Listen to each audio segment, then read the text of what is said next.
So the reason what we're doing here is we've come to this planet to manifest, and that's really the truth of our existence. You can really boil it down to we've come to this planet to manifest.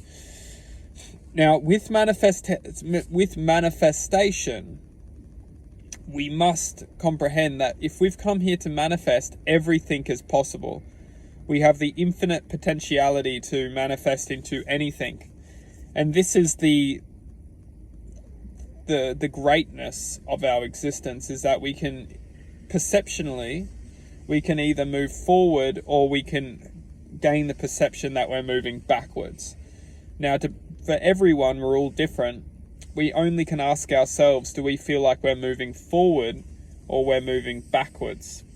And this ability to learn and to talk and communicate with oneself is what we all must do to generate a sense of, you could say, clairvoyance, clear image of the representation of what we feel we should do.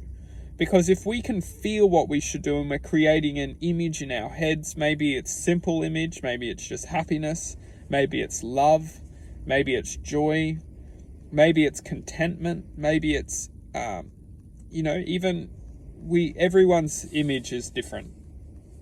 So when we're creating this image in our minds of this clear image of what we want to achieve or how we want to achieve it, we then have a sense of clairvoyance to an extent of clear image in our perceptual paradigm, which we then can go after and set targets, set intentions, and set focus.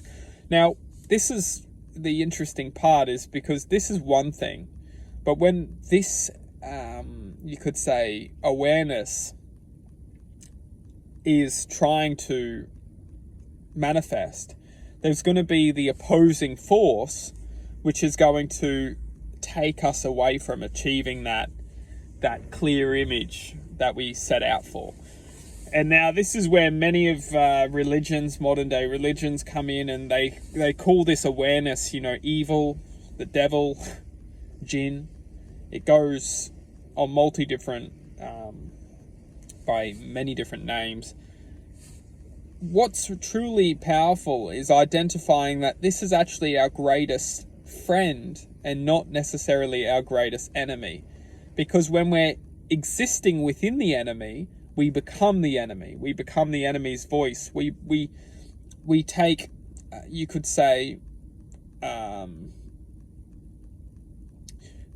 we form the enemy's voice if we listen to its words. When we use its words as it's like our greatest friend, we can actually identify that we're not a part of that band of existence, which it interacts with every single one of us as a form of learning. Those who can truly identify the existence as something that's evident within us, but it's not serving us achieve the clear image what we want to become, we can ultimately leave this voice in our heads and move on. Let it go. Because we can understand if we're only fueling that voice in our heads, there's no end. It just keeps going in bittersweet darkness, because we're always so angry within that form of existence. It just doesn't stop. And that's why it's really our greatest friend, because it reminds us every single moment that we are not that existence. And if we want to believe that we're that existence, we will become that existence. It's because our infinite imagination or our infinite potentiality has the ability to manifest into anything. So if we want to believe we're that existence, we will become that existence. If we want to believe that we're not that existence, we will turn that existence into our greatest friend, because we can choose that it reminds us that we're not a part of its being, its entity, its frequency. And ultimately, this will raise our frequency above being affected by this energy, this dense energy.